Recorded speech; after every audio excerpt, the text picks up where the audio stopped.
Hi, Doctor. How are you? I'm good. How are you? I'm good. I'm C-lvia Mhlanga from Yeah. South Africa. Since we are in Egypt, it's important for us to Yes. mention the Yes, area. to denote Oh, where we are. yes. Yeah. Okay, please introduce yourself. So I'm Dr. Solly Thibile from Bloemfontein in South Africa, Free State Province. I'm a specialist physician by profession. I'm running a private practice there at Emoya Med Hospital. I'm also working a bit at Bloemfontein Mediclinic. And then I'm in public sector, government, Philinomi Academic Hospital, and I'm involved with medical student undergrad training, and I'm also involved in the postgrad training platform that's for the doctors that have been trained to qualify as specialist physicians. On that domain, I'm more involved in research, so they do a master's degree research thesis. So I'm involved with that, and I'm also a member of the HSREC, so that's the Health Sciences Research Ethics Committee. Yeah. Oh, okay. Wow. Sure. And I'm Very passionate about interesting. cardiometabolic medicine. Oh, Yes. okay. And why is your interest there specifically? My interest is there because I feel in the scope of internal medicine, it's one disease, one chronic disease that impacts a large number of patients worldwide, and it has a significant impact on you know um, the quality of life moving forward for patients who have obesity. They are at an increased risk for complications like type 2 diabetes, hypertension, dyslipidemia, which is high cholesterol, obstructive sleep apnea, osteoarthritis, metabolic dysfunction associated liver disease. There's a host of things that come together with obesity that can be prevented if we treat the chronic condition or disease of obesity. Mm. So I think it's treatable, and when we have treated it correctly, we see a lot of benefit for the patients that we help. Okay, no, Yeah. that's great. Sure, Doctor, you seem to be doing a lot of things, and I'm just curious to know how your day looks like, G, on a normal day On a when you normal wake up day. in the morning until you sleep at night. Because sometimes as patients, we think our life, your life revolves around us. Hey? Yeah. We want you to see us at any time. If I Yeah. want, you to help Yeah. me at 6 o'clock in the morning or 8 at night, I feel like, no, you owe me, I'm your Yeah. patient. Yeah. So, Yeah. and whereas there is that human side of Yes. you as a Yes. doctor. Yes. That's a good question. We're actually having this conversation with two colleagues of mine at Bloemfontein Mediclinic, and the two of them, um, they give their personal number to Mm, their patients, mm, and their patients can call them at any time, sure. literally. So I Mm, was sitting there thinking, okay, so they're quite senior. They've been in private practice. The one guy has been in private practice for over 23, 24 years, mm, and the lady maybe about 10 years, right? mm, So I'm thinking maybe it's an age thing because I'm mm, still, I'm 4 years, mm, 5 years into private practice now. mm, And I was sitting there thinking, how do you guys allow your patients to have your personal number? I mm, feel like there mm. should be there should Those be boundaries. those boundaries. Mm, So mm, on my side, patients have the number that goes to our practice. It's mm, also available on our social media. We're on Instagram, mm, and they able to click on a link there that connects them to the WhatsApp, and if they've got any questions, they'll talk to my PA who attends to the phone Mondays to Friday, 8 until 5. mm, mm, Anytime after those hours that I've just described now, we always advise them they must go to the nearest emergency rooms or casualty if they are acutely ill or they don't feel well. mm, But she sort of attends, to the patients. We're using WhatsApp. It's easy, and mm, it also keeps everyone accountable, because mm, if there was a question about a patient script or a follow up date or so on, we're able to refer, and mm, we've got a clear record of what our communication has been with the patient. I mm, think to answer your question more, so I've got a very strict, structured program that keeps me grounded, mm, or roster rather. So there are specific days where I am at specific hospitals, and there's a certain time I see my private outpatients. And even on the academic side, I've got a very structured academic program for my registrars and interns for the firm that I run in public sector at the academic training hospital. So I think everything, there's a structure and there's a flow. So we sort of follow, we stick to that structure and that flow. And I had to learn the hard way because in 2020, end of 2022, beginning 2023, when I opened the practice, I was just juggling all these balls in the air. And by end of 2023, September, I was burnt out. I was burnt out. And then, quite interestingly, I looked at a colleague. There's a colleague of mine. I can't mention her name here. She's not giving me consent. But this lady, she's head of a clinical unit at the main academic hospital in Bloem. She is a runner. She runs almost daily. She's a wife, a mother. She's training, not only registrars who are going to qualify in internal medicine, but she's also training fellows. Fellows are people who've already qualified as specialist physicians, but then they decided to go and subspecialize further in the field that she runs. And she's published. She's completing her PhD. She's in private practice. So I was looking at her. So at this time when I'm having this burnout, and I feel like, okay, I need to take a break. I need to close the private practice for a few weeks and just gather myself. I looked at her and I thought to myself, how is she getting it right?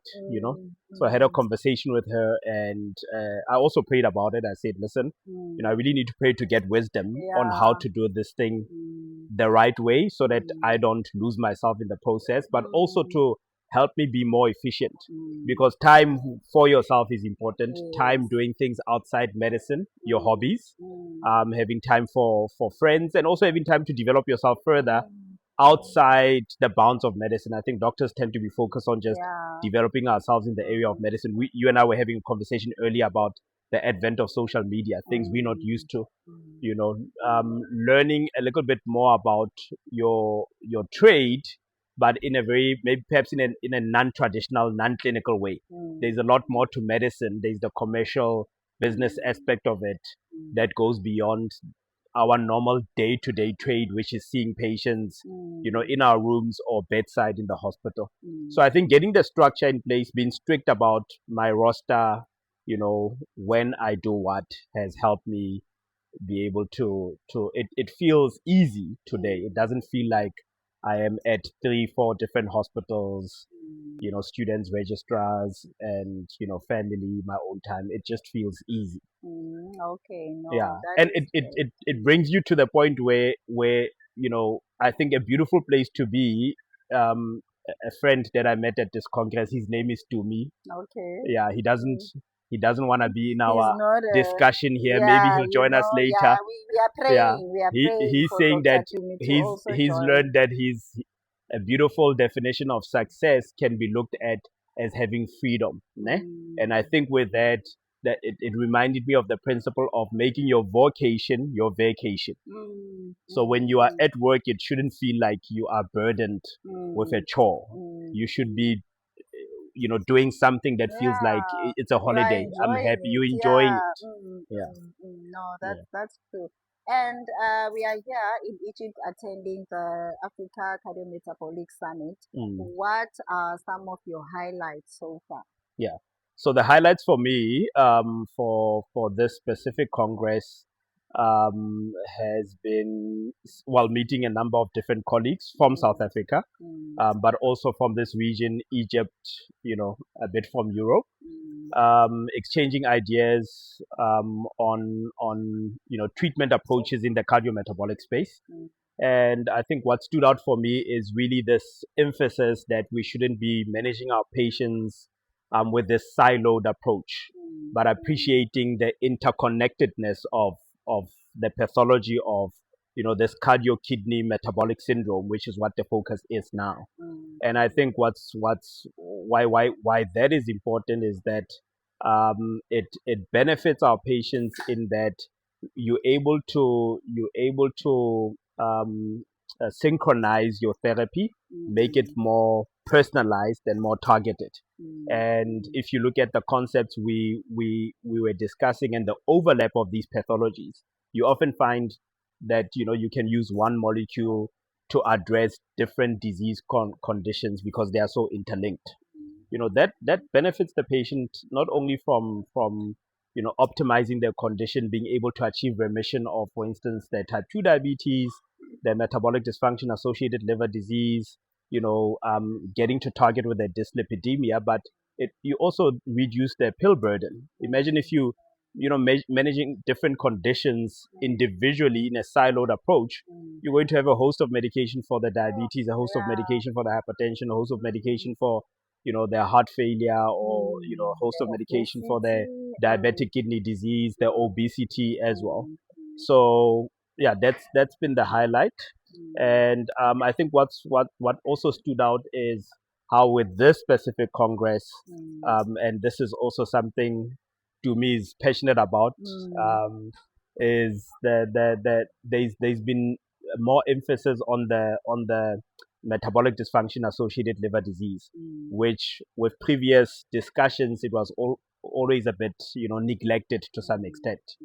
So and I think just the emphasis of realizing that the disease of obesity and the sequelae or the complications that come with it, with the advent of drugs like semaglutide, you can achieve remission in a lot of these complications, remission of your type 2 diabetes, the dyslipidemia, remission of the metabolic dysfunction associated liver disease. So that brings you great reward as a treating physician, that you just didn't diagnose a patient with a certain condition that becomes a permanent label that you're now just going to try to manage and control for the rest of their lives, but you're able to cause remission, you're able to reverse that condition. I think that has been another highlight. And I think the most important thing has been understanding, and I think this theme has been coming along, in the past few years, is really driving the message. And it came out again in the Congress that we're really pushing the message and understanding that obesity is a chronic relapsing condition. It's not just a lifestyle issue or lifestyle risk factor. Of one It's that is eating yes, too much or they're not indeed, exercising enough. indeed. It's a subcortical disease. Your hypothalamus, your arcuate nucleus, that whole entire neurohormonal milieu that drives the condition. It's not just a question of a person living with obesity lacking the willpower to eat healthy or to be consistent and committed with their exercise. It's a neurohormonal chronic condition that makes it difficult for them to perhaps have the or be committed to eating correctly or exercising. It goes beyond that. That neurohormonal drive that is at a very subcortical region of their brain drives the disease of obesity, and they find themselves having a higher level of food noise, and their food cues are slightly different from a person who doesn't have the disease of obesity. So I think understanding that obesity is a chronic disease, much the same way we think about hypertension. I think people, if I diagnose a patient with hypertension and they come in with a blood pressure of 180 over 110, and I start them on antihypertensive treatment. On treatment, I'll be able to get that patient to target. And now when I've reached target, I do not stop that patient's medication, right? So there's been this question of, oh gosh, these anti-obesity medications. Yeah, you start the patient on the medication, then they lose the weight. But then when you stop the medication, they're going to gain the weight back. But I mean, Exactly. much like hypertension, if Yes. a patient comes with hypertension, you start the medication, you reach target. If you stop the medication, surely the blood pressure is going to shoot up. It's the Definitely. same thing with obesity. Why do we want to think differently about obesity? We should be thinking about it much the same way we approach hypertension, for instance, because now we understand that it's a chronic relapsing condition. No, It's a that's chronic true. relapsing neurohormonal subcortical Mm. disease. Mm. Yeah, So do you then recommend the use of GLP-1s to all your patients? Obviously, I know there's that criteria for BMI and all that, but yeah, let's say yes, the person's BMI, says this person should get, the GLP-1. Do you recommend it to all your patients, or are there other factors that you check before you can yeah. prescribe it to the patient, or do you start with lifestyle modification, then introduce the use of GLP-1s at a later Yeah. stage if you see that you are not achieving the goal weight? Yeah, I think I individualize each patient.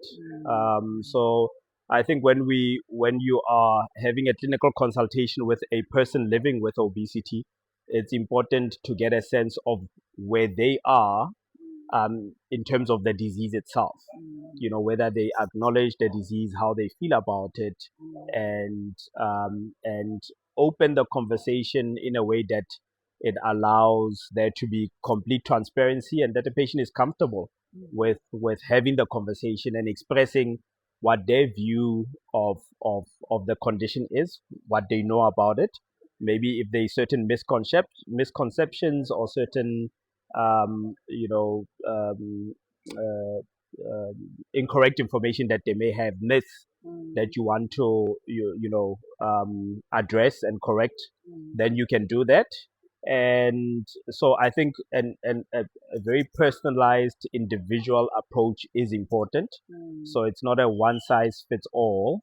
And I think in the spectrum of obesity, patients are different. You know, there are patients who come in with the disease of obesity mm, without having developed the complications. So mm, if you look at some resources, they talk about preclinical obesity, mm, and then clinical obesity is obesity where there's already the complications like type 2 diabetes, hypertension, sleep apnea, mm, mm, cardiovascular disease, and so on. mm, Coming back to the issue of BMI, just as a side note, so the problem with BMI is that it can be misleading. mm, So there are slightly different tools and definitions of obesity that we are using now.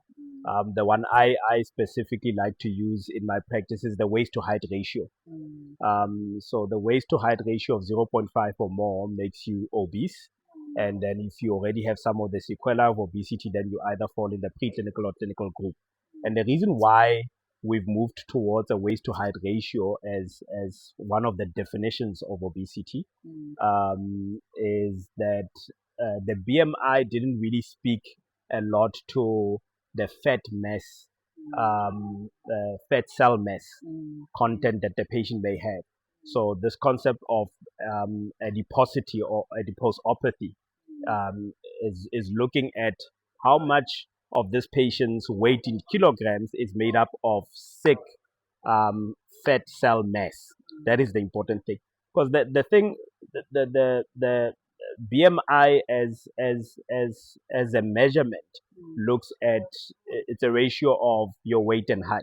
mm, If I'm sitting here, we have the same weight in kilograms. Your body composition may be completely different from mine, in that true. you might be very muscular and I might have more fat.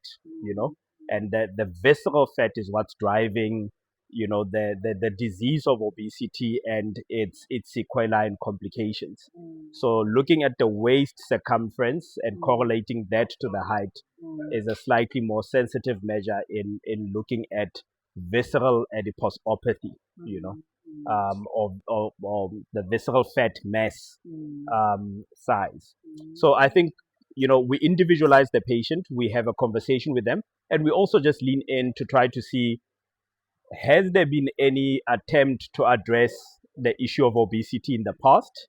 Have they met a dietitian before? Have they been exposed to therapy? And that's where you start with the conversation. You hear what they've done before, where they are.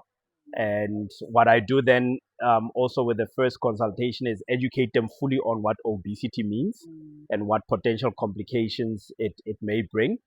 And then I do some biochemistry. So we will look at the HbA1c and see if they're pre-diabetic or they already have undiagnosed type 2 diabetes. I do lipogram, look at their cholesterol, I look at their renal function. I know some colleagues also just do a baseline assessment of pancreatic function, just look at, the patient's pancreatic function. I know some colleagues who say that, perhaps that's not important. It's important just to take a history about thyroid disorders, and make sure that there's nothing there that concerns you, and then also just the liver function test, and so that becomes important. Then obviously looking at their blood pressure, and then with the help of a dietitian, so a multidisciplinary approach is important. So I work with a number of dietitians.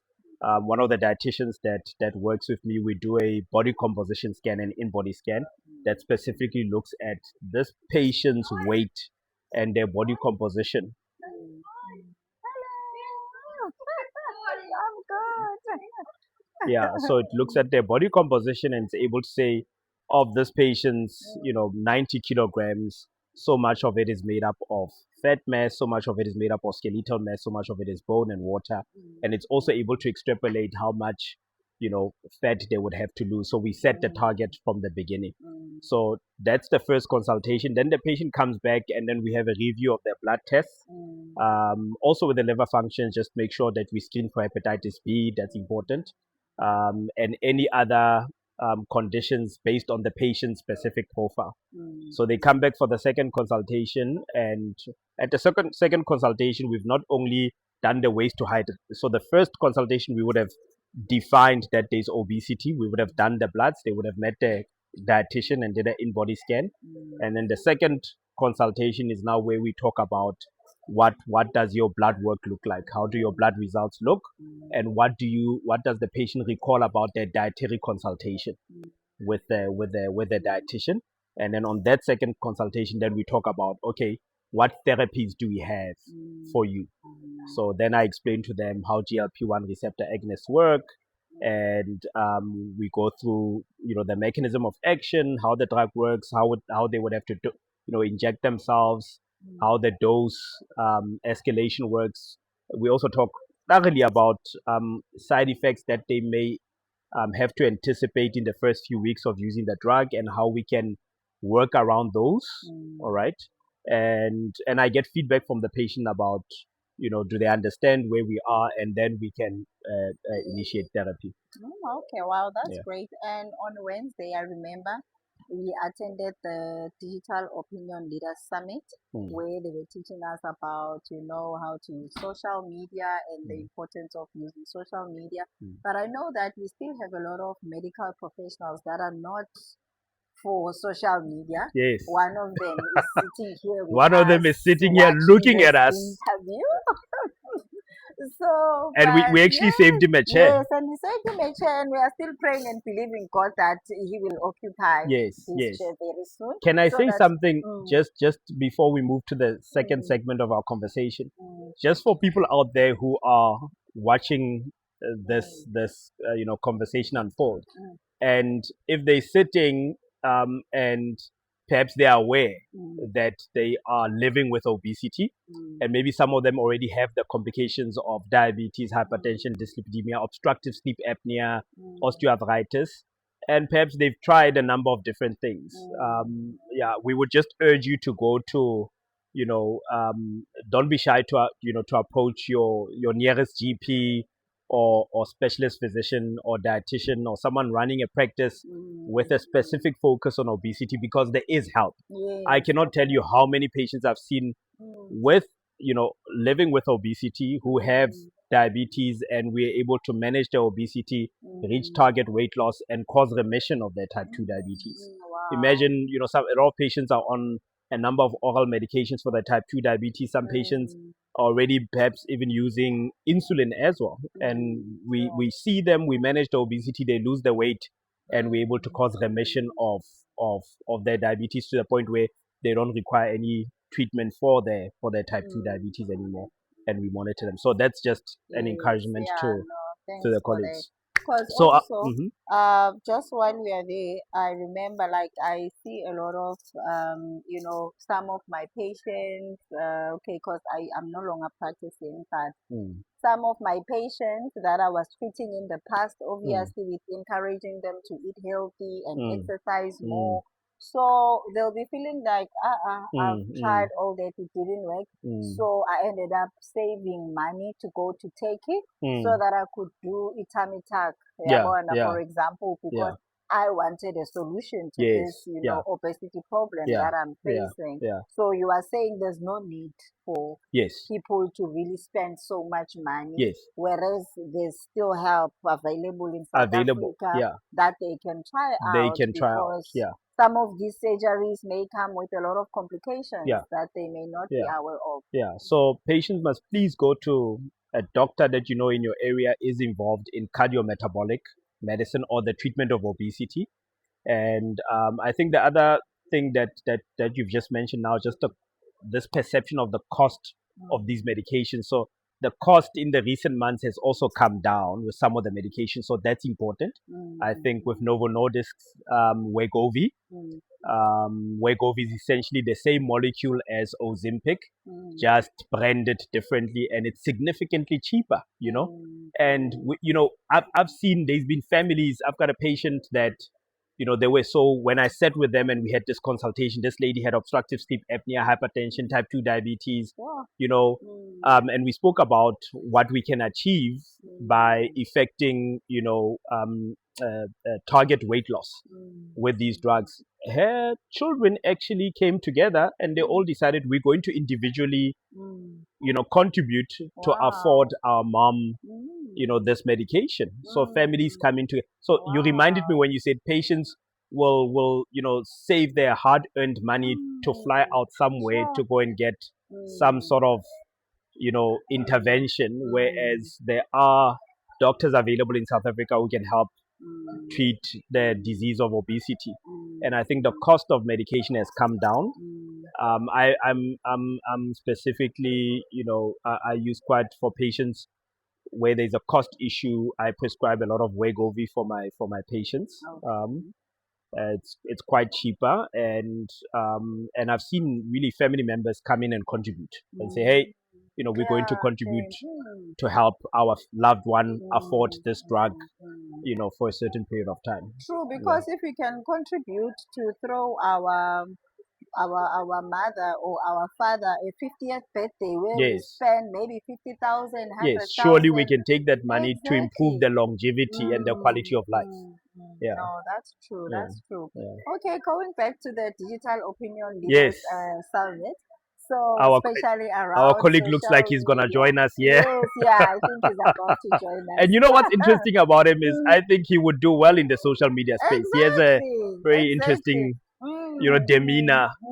Yeah. But maybe he will join our conversation, even if it's just for 2 minutes, Even if it's so just that two he can minutes. give us, a Some perspective. perspectives. Yes, Yeah. because obviously you've been in practice for about 5 years, and he's Yeah. been in practice for, I'm sure, maybe about 20 years. I Yeah. don't know. Yeah. But yeah, he's been in practice for Drawing a very we would long time. benefit from drawing from his Yes, we will insights and wisdom. benefit, Yeah. definitely. Yeah, because like how the private practice works these days is Yes. different from what was happening in the Perhaps when he past. started Yes, when 15 he years ago. started, Yeah. yes, Yeah.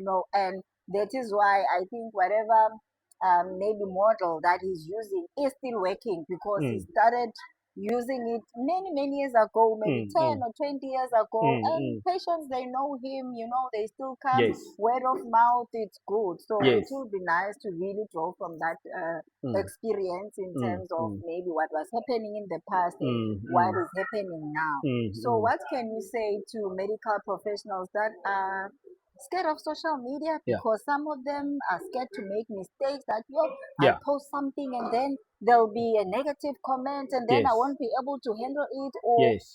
I'll just do something wrong, or Mm, no, I'm not an influencer, I don't want to be an influencer, so why mm, must I be mm, on social mm, media? mm. Because there's so much misinformation out Yes. there, especially around health Indeed. topics. Indeed. We find a lot of people recommending so many things that you ask yourself, but even Yeah. common sense. I Yes. mean, this, Yes. how can it help this? Yeah. Yeah. So, what can you say to I maybe think those? you make a good point in that the misinformed or ill-informed or uninformed people are oftentimes the ones with the loudest voices on social media, and that's what our communities listen to. And unfortunately, people who have the knowledge and are subspecialists in certain fields would then be shy to be on social media. So I think this digital opinion leaders component of Novo Nordisk is a brilliant idea in that it's bringing people in the cardiometabolic space who have the correct information. They understand the science. They have the correct data. To share information and to disseminate it in a way that people in our communities will be able to understand, and correct information. Not information that is incorrect or misleading, misguiding. So I think healthcare professionals should consider the social media space as a tool for community outreach. Yes, Yeah. yes, that's So I true. think that component of community outreach and our responsibility to educate communities with the knowledge that we have. And I think as long as you are sharing information and data that you can reference, there shouldn't be an issue.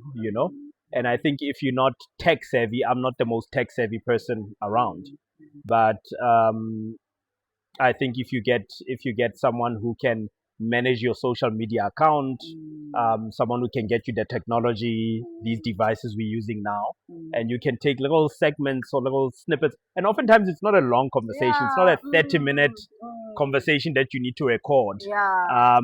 But it can be a little snippet of, hey guys, today I just want to remind you that if you're drinking a lot of water, you're peeing out a lot of water, you're eating a lot, you should maybe go to your nearest healthcare professional and make sure you don't have diabetes.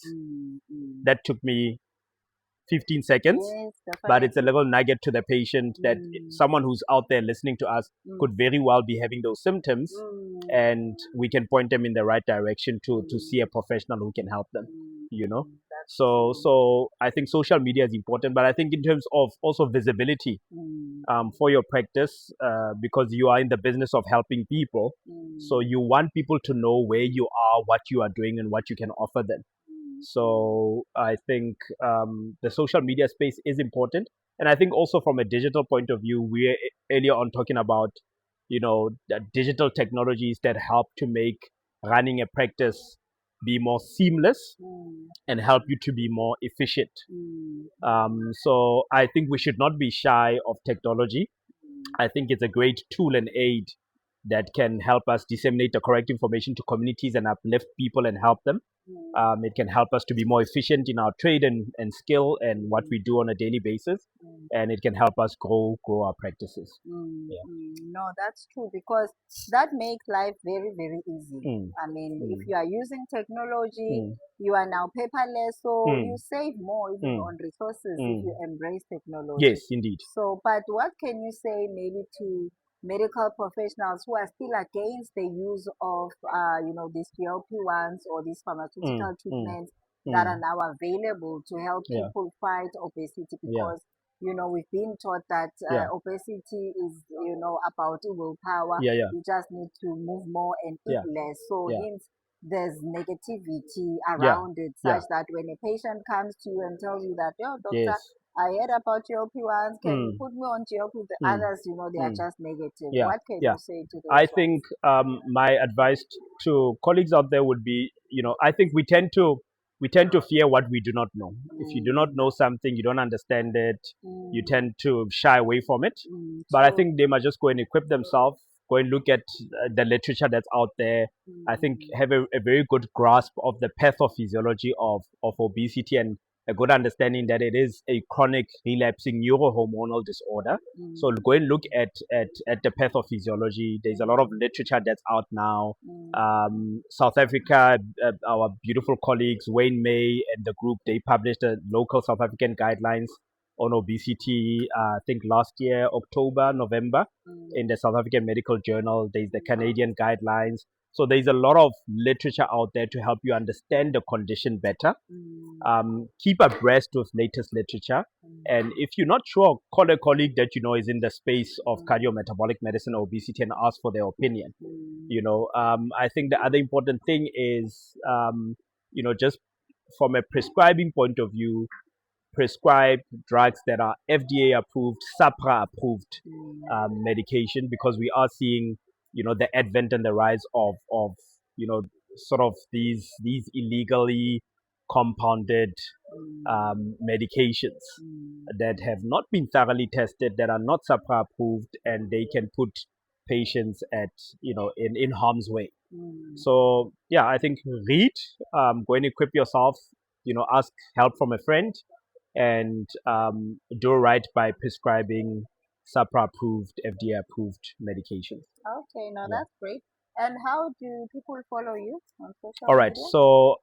so my practice is Dr. Solo Star. That's DrSolostar, Dr. Solo Star. Okay. Or you can find me Solly Thibile, SOLLY THIBILE. Oh, Yeah. okay. On all platforms On or Instagram. On Instagram. Yeah. Instagram. So you're Yeah. on Instagram. I'm on Instagram. I am on okay. Facebook, but I don't really share anything medical on Facebook. But on Instagram, that Dr. Solo Star account is my practice account. So DrSolostar. Okay. Yeah. No, thank you so much, Doctor, for this conversation. Thank It was you. lovely Thank you. having you. Yes. And we hope to have you again when we are hosting medical professionals Indeed. in Bloemfontein. In as a Bloemfontein, in South speaker. Africa. Yes, definitely. We'll be going to So, Milan. We'll have Tumi there. Join us as well. Definitely, he'll be joining Maybe us. we can talk a little bit more about practice management and so on when we Yes, get to Doha. I think definitely. there's a layover in Doha. Yes, So yes, no. on this flight to Doha, we'll convince him to Yeah, to yeah. join our discussion. Yes, And yes, he has such definitely. valuable insights. Exactly, that Oh, will he has help so much a to share. lot of people. It will. Yeah, no, I'll so convince him. yeah, please, I'll be interceding while you are Intercede. convincing me. Intercede. All right, thank you so much. Thank you.